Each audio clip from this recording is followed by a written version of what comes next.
അല്ല, വിവാദം മാത്രം, ഇത് വളരെ ആസൂത്രിതമായൊരു നീക്കമാണ്. ഒരു രാജി കൊണ്ട് അവസാനിക്കാൻ പോകുന്നൊരു പ്രശ്നമായിട്ട് കാണേണ്ടതില്ല. ഒരു സാധാരണ നിയമനമല്ല KB പ്രദീപിൻ്റേത്. അദ്ദേഹത്തെ നിയമിച്ചത് ദേവസ്വം വകുപ്പിൻ്റെ സ്പെഷ്യൽ പ്ലീഡർ സ്ഥാനത്താണ്. ഇത്തരമൊരു പ്രധാനപ്പെട്ട പോസ്റ്റിൽ ഒരാളെ നിയമിക്കുമ്പോൾ അദ്ദേഹത്തെക്കുറിച്ച് പ്രാഥമികമായ ഒരു പരിശോധന നടത്തും.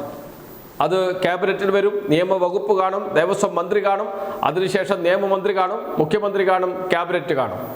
ഇത്രയും നടപടിക്രമങ്ങൾ പൂർത്തിയാക്കുന്നതിന് ഇടയിൽ ഇങ്ങനെ ഒരാൾ, സ്മാർട്ട് ക്രിയേഷൻസിൻ്റെ അഭിഭാഷകൻ, എങ്ങനെ ദേവസ്വം വകുപ്പിൻ്റെ സ്പെഷ്യൽ പ്ലീഡർ സ്ഥാനത്തേക്ക് വരുന്നു എന്ന ചോദ്യം ആരും ഉയർത്തിയില്ല.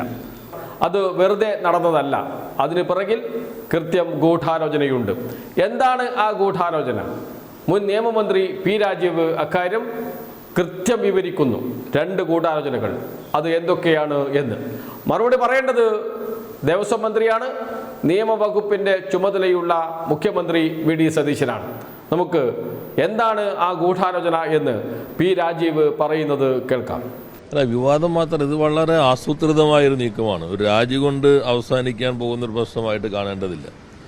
യഥാർത്ഥത്തിൽ രാജി എന്ന് പറയുമ്പോൾ തന്നെ ഒന്നുകൂടി പരിശോധിക്കേണ്ടതുണ്ട്. ചാർജ് എടുത്തിട്ടില്ലെങ്കിൽ പിന്നെ ഓർഡർ റദ്ദാക്കിയാൽ മതിയായിരുന്നു, ഉത്തരവ് റദ്ദാക്കി കഴിഞ്ഞാൽ മതിയായിരുന്നു. പക്ഷെ ചാർജ് എടുത്തത് കൊണ്ടാണ് രാജിവെക്കേണ്ടി വന്നതെന്നാണ് ഞാൻ മനസ്സിലാക്കുന്നത്, ഈ സാധാരണഗതിയിൽ. മറ്റ് ഡീറ്റെയിൽസിലേക്ക് നോക്കിക്കൊണ്ടല്ല. അങ്ങനെയാണെങ്കിൽ ചാർജ് എടുത്തു കഴിഞ്ഞാൽ സ്വാഭാവികമായിട്ട് എല്ലാ ഫയലുകളും ചാർജ് എടുത്ത് വക്കീലിൻ്റെ അടുത്ത് എത്തിയിട്ടുണ്ടാവും. അപ്പോൾ വക്കീലിൻ്റെ ആവശ്യം കഴിഞ്ഞിട്ടുള്ള രാജിയാണോ? എല്ലാ ഫയലുകളും പരിശോധിക്കാനുള്ള സന്ദർഭം ഉപയോഗിച്ചതിന് ശേഷമുള്ള രാജിയാണോ എന്ന് പ്രത്യേകം തന്നെ പരിശോധിക്കേണ്ടതുണ്ട്. ഇവിടെ നാം കാണേണ്ടത്, ഈ അഭിഭാഷകൻ പരസ്യമായി മാധ്യമങ്ങളുടെ മുൻപിൽ ഇത്തരം കാര്യങ്ങളിൽ കൊള്ളയെ ന്യായീകരിച്ചുകൊണ്ടുള്ള ആ കമ്പനിയുടെ വാദമുഖങ്ങൾ നിരത്തിയിട്ടുള്ള ആൾ കൂടിയാണ്. കോടതിക്കകത്ത് വാദിച്ചു എന്ന് മാത്രമല്ല, മാധ്യമങ്ങളുടെ മുൻപിൽ വരെ വിശദീകരിച്ച ഒരു അഭിഭാഷകനെയാണ് ഇപ്പോൾ ഗവൺമെൻറ് ദേവസ്വത്തിൻ്റെ സ്പെഷ്യൽ പ്ലീഡറായിട്ട് വയ്ക്കുന്നത്. ദേവസ്വത്തിന് കഴിഞ്ഞ ഗവൺമെൻറ്റുകളുടെ കാലത്തൊന്നും പ്രത്യേകമായ പ്ലീഡർ ഉണ്ടായിരുന്നില്ല. അത് ഗവൺമെൻറ് തന്നെ കാര്യങ്ങൾ വരുമ്പോൾ GPO അല്ലെങ്കിൽ തന്നെ ക്രിമിനൽ കാര്യങ്ങളാണെങ്കിൽ DGPO ഒക്കെ വാദിക്കുകയാണ് സാധാരണ ചെയ്യാറുള്ളത്. ഇവിടെ കാണേണ്ടത് ആരാണ് ഇതിനകത്ത് പ്രധാന ഉത്തരവാദിത്വം. ഒരു നിയമന പ്രക്രിയ സ്പെഷ്യൽ പ്ലീഡർ ആകുമ്പോൾ അഡ്വക്കേറ്റ് ജനറൽ പേര് നിർദ്ദേശിക്കണം. ആ നിർദ്ദേശിച്ച പേര് അദ്ദേഹം നിർദ്ദേശിച്ചിട്ടുണ്ടോ? നിർദ്ദേശിച്ച പേര് നിയമവകുപ്പിൽ എത്തിയിട്ടുണ്ടോ? നിയമ സെക്രട്ടറി ആ കാര്യങ്ങൾ പരിശോധിച്ച് മുഖ്യമന്ത്രിക്ക് സമർപ്പിക്കണം. അങ്ങനെ നിയമമന്ത്രിക്ക് സമർപ്പിക്കണം. നിയമമന്ത്രിക്ക് സമർപ്പിച്ചു കഴിഞ്ഞാൽ ആ ഫയലിൽ നിന്ന് ഇന്ന ആളുകളെ നിയമിക്കാനുള്ള ശുപാർശയോടുകൂടി മന്ത്രിസഭയുടെ അംഗീകാരത്തിന് നൽകാൻ മുഖ്യമന്ത്രിക്ക് നൽകണം. ഇത് രണ്ടൊരാൾ തന്നെയാണ്. അങ്ങനെ മുഖ്യമന്ത്രി ക്യാബിനറ്റിൽ വയ്ക്കാൻ അംഗീകാരം നൽകിക്കഴിഞ്ഞാൽ അത് മന്ത്രിസഭയുടെ മുൻപിൽ വരും. മന്ത്രിസഭയുടെ മുൻപിൽ വരുമ്പോൾ എല്ലാ മന്ത്രിമാർക്കും നേരത്തെ തന്നെ അത് ലഭിക്കും. അപ്പോൾ ഈ പ്രക്രിയ നടന്നിട്ടുണ്ടോ? ആ പ്രക്രിയ അല്ലാതെ ഏതെങ്കിലും ആരുടെയെങ്കിലും താല്പര്യത്തിൻ്റെ ഭാഗമായി മാത്രം വന്നിട്ടുള്ളതാണോ? അപ്പോൾ ഒരു രാജി കൊണ്ട് അവസാനിക്കുന്നൊന്നല്ല, വളരെ ഗൗരവമായ പ്രശ്നങ്ങളുണ്ട്. ഇത് സംബന്ധിച്ച എല്ലാ രേഖകളും വക്കീൽ വഴി കമ്പനിക്ക് ലഭിച്ചു കഴിഞ്ഞിട്ടുണ്ടോ?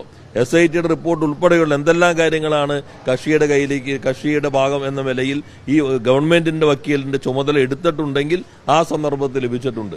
ഇതെല്ലാം തന്നെ പരിശോധിക്കേണ്ടതാണ്. ഈ ഗവൺമെന്റ് ഇപ്പം അധികാരത്തിൽ വന്ന അധിക ദിവസമായിട്ടില്ല.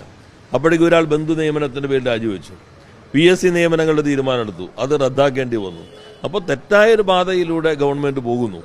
അതേപോലെ തന്നെ വളരെ ഗൗരവമായ പ്രശ്നങ്ങൾ ആരോഗ്യരംഗവുമായി ബന്ധപ്പെട്ട് വന്നിട്ടുള്ള കാര്യങ്ങൾ നിങ്ങൾ കാണുന്നുണ്ട്. അതിലേക്കൊന്നും ഞാൻ പോകുമില്ല. ഇത് അതീവ ഗൗരവമായ പ്രശ്നമാണ്. ഈ ഭാഗങ്ങളെല്ലാം തന്നെ വളരെ വിശദമായി തന്നെ പരിശോധിക്കപ്പെടേണ്ടതുണ്ട്. അങ്ങേയറ്റം ആസൂത്രിതമായ ഗൂഢാലോചന ഈ കേസ് അട്ടിമറിക്കാൻ വേണ്ടി നടന്നിട്ടുണ്ട്. അതിന്റെ ഭാഗമായിട്ടാണ് രാജി. അപ്പോൾ രാജിയിലേക്ക് എത്തിയത് ഇതെല്ലാം കയ്യിൽ കിട്ടിയതിന് ശേഷമാണോ എന്നുകൂടി പരിശോധന നടത്തേണ്ടതുണ്ട്. മുഖ്യമന്ത്രി തന്നെയാണ് നിയമവകുപ്പ് കൈകാര്യം ചെയ്തത്. ഇപ്പോൾ മുഖ്യമന്ത്രി രാജിവെക്കാൻ നിർദ്ദേശം നൽകിയിട്ടുണ്ട്. അപ്പോൾ ഈ പറയുന്ന ഇത്തരം പറഞ്ഞിട്ടുള്ള സംശയങ്ങൾ കൂടുതൽ ബലപ്പെടുകയും അതിന് സഹകരണം അല്ല, നിയമമന്ത്രി അല്ലല്ലോ നിയമിക്കുന്നത്. ഞാൻ പറഞ്ഞത് അനുസരിച്ച് നമ്മുടെ നടപടിക്രമം അനുസരിച്ച് അഡ്വക്കേറ്റ് ജനറൽ ശുപാർശ ചെയ്യും. അഡ്വക്കേറ്റ് ജനറൽ ശുപാർശ ചെയ്യുമ്പോൾ നിയമവകുപ്പിലെത്തും. നിയമ സെക്രട്ടറി കണ്ടിട്ട് നിയമമന്ത്രിക്ക് കൊടുക്കും. ആ നിയമമന്ത്രി മുഖ്യമന്ത്രി തന്നെയാണ്. ആ നിയമമന്ത്രി മുഖ്യമന്ത്രിക്ക് നൽകും. അദ്ദേഹത്തിന് തന്നെ നൽകുകയാണ്. ഇത് മന്ത്രിസഭയുടെ മുമ്പിൽ സമർപ്പിക്കാമോ? അപ്പോൾ മുഖ്യമന്ത്രിയാണ് മന്ത്രിസഭയുടെ മുൻപിൽ സമർപ്പിക്കാൻ നൽകുന്നത്, തീരുമാനമെടുക്കുന്നത് മന്ത്രിസഭയാണ്. അപ്പോൾ ഇത് ആസൂത്രിതമായ ഒരു ഗൂഢാലോചനയാണ് ഇതിനകത്ത് ഉണ്ടായിട്ടുള്ളത്. എന്തെല്ലാം കാര്യങ്ങൾ ഇപ്പോൾ തന്നെ വക്കീലിന്റെ കയ്യിൽ എത്തിയിട്ടുണ്ട്, കേസ് അട്ടിമറിക്കാനുള്ള ശ്രമങ്ങൾ നടന്നിട്ടുണ്ട് എന്നതിനെ സംബന്ധിച്ച് അതീവ ഗൗരവമായ ഒരു പരിശോധന ആവശ്യമാണ്. അത് ഞാൻ ഇപ്പോൾ രാജിവെക്കുന്നു. ഞാൻ എൻ്റെ മറ്റു കാര്യം സാധാരണഗതി രാജിവെക്കണമെങ്കിൽ ചാർജ് എടുത്തതിന് ശേഷമാണ്. ചാർജ് എടുത്തിട്ടില്ലെങ്കിൽ ഗവൺമെന്റിന് ഒറ്റയടിക്ക് ഉത്തരവ് റദ്ദാക്കാം. പ്രത്യേകം ഇദ്ദേഹത്തിൻ്റെ രാജി ആവശ്യപ്പെടേണ്ട കാര്യമില്ല. ഉത്തരവ് റദ്ദാക്കിക്കൊണ്ട് തന്നെ ഗവൺമെന്റിന് ആ തീരുമാനം എടുക്കാവുന്നതാണ്. അപ്പോൾ ആവശ്യത്തിന് സമയം നൽകി എല്ലാ കാര്യങ്ങളും പ്രതിക്ക് സഹായകരമാകുന്ന രൂപത്തിൽ മാറ്റാൻ അട്ടിമറി നീക്കം നടത്തിയതിന് ശേഷമുള്ള ഇത് കേരളം വളരെ ഗൗരവമായി തന്നെ കാണേണ്ട പ്രശ്നമാണ്.